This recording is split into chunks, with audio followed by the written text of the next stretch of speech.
Kepailitan merupakan suatu keadaan di mana debitur tidak mampu untuk melakukan pembayaran terhadap utang-utang daripada kreditornya. Keadaan tidak mampu membayar lazimnya disebabkan karena kesulitan kondisi keuangan dari usaha debitur yang telah mengalami kemunduran. Menurut Undang-Undang Nomor 37 Tahun 2004, kepailitan adalah sita umum atas semua kekayaan debitur pailit yang pengurusannya dan pemberesannya dilakukan oleh kurator di bawah pengawasan hakim pengawas sebagaimana diatur dalam undang-undang ini. Kepailitan termasuk dalam bentuk permohonan, yaitu permohonan kepailitan yang diajukan oleh debitur maupun oleh kreditur yang bertujuan untuk memperoleh pernyataan pailit oleh pengadilan yang sifatnya konstitutif baik bagi debitur maupun bagi kreditur. Dalam hal debitur adalah perusahaan asuransi, perusahaan reasuransi, dana pensiun atau BUMN yang bergerak di bidang kepentingan publik. Permohonan pailit hanya dapat diajukan oleh Menteri Keuangan. Dari ketentuan tersebut diperoleh syarat yuridis agar debitur dapat dinyatakan pailit, di antaranya 1. Adanya utang, 2. Adanya 2 utang atau lebih, 3. Minimal 1 dari utang sudah jatuh tempo dan dapat ditagih, 4. Adanya debitur, 5. Lebih dari 2 kreditur, 6. Pernyataan pailit dilakukan oleh pengadilan khusus yang disebut dengan pengadilan niaga, 7. Permohonan menyatakan pailit diajukan oleh pihak yang berwenang, 8. Dan syarat-syarat yuridis lainnya yang disebutkan dalam Undang-Undang Kepailitan, dan 9. Apabila syarat terpenuhi, hakim menyatakan pailit, bukan dinyatakan pailit. Akibat terjadinya pailit: 1. Harta debitur pailit dalam sita umum. 2. Debitur kehilangan haknya untuk menguasai atau mengurus kekayaan harta pailit. 3. Semua perikatan debitur setelah pailit tidak dapat dibayarkan dari harta pailit. 4. Tuntutan terhadap harta pailit diajukan ke kurator. 5. Seluruh perkara yang sedang berjalan ditangguhkan. 6. Gugatan perdata terhadap harta debitur gugur. 7. Sita terhadap debitur Tujuan pembelajaran 1.3. Penjelasan penundaan kewajiban pembayaran utang. PKPU dapat diartikan sebagai moratorium legal, yakni penundaan pembayaran utang yang diperkenankan oleh peraturan perundang-undangan guna mencegah terjadinya krisis keuangan yang semakin parah. PKPU ditandatangani oleh debitur dan oleh penasihat hukumnya serta dengan daftar sebagaimana dimaksud dalam pasal 102 Undang-Undang Nomor 37 Tahun 2004. Tata cara pengajuan PKPU adalah sebagai berikut. 1. Permohonan PKPU diajukan kepada pengadilan negeri, pengadilan niaga melalui penitera. Penitera akan mendaftar permohonan PKPU pada tanggal permohonan yang bersangkutan, dan kepada pemohon diberikan tanda terima tertulis yang ditandatangani panitera dengan tanggal yang sama dengan tanggal pendaftaran. Ketiga, panitera menyampaikan permohonan PKPU kepada Ketua Pengadilan Negeri dalam jangka waktu paling lambat 24 jam. 4. Dalam jangka waktu paling lambat 2 kali 24 jam terhitung sejak tanggal permohonan PKPU didaftarkan, pengadilan niaga mempelajari permohonan dan menetapkan hari sidang. 5. Pengadilan harus segera mengabulkan penundaan sementara kewajiban pembayaran utang dan harus menunjuk seorang hakim pengawas dari hakim pengadilan serta mengangkat satu dari lebih pengurus yang bersama dengan debitur mengurus harta debitur.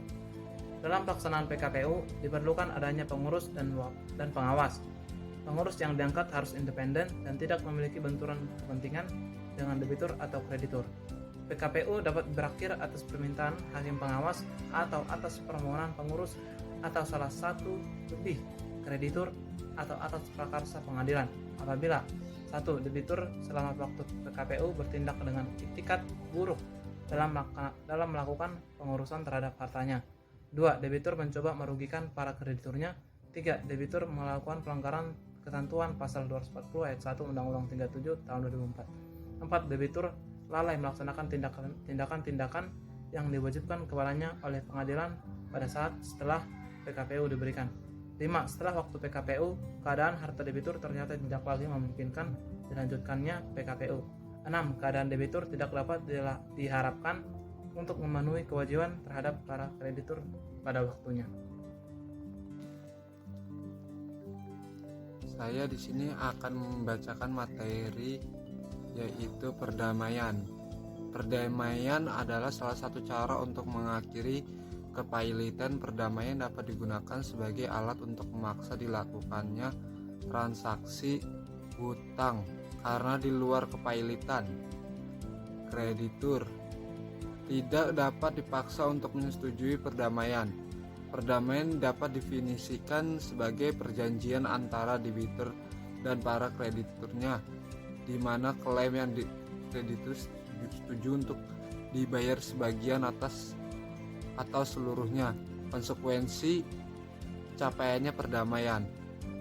Kepailitan berakhir dengan adanya perdamaian yang telah memperoleh kekuatan hukum tetap, maka kepailitan akan berakhir. Dalam praktek alternatif, perdamaian dilakukan di luar kepailitan mungkin untuk dilakukan.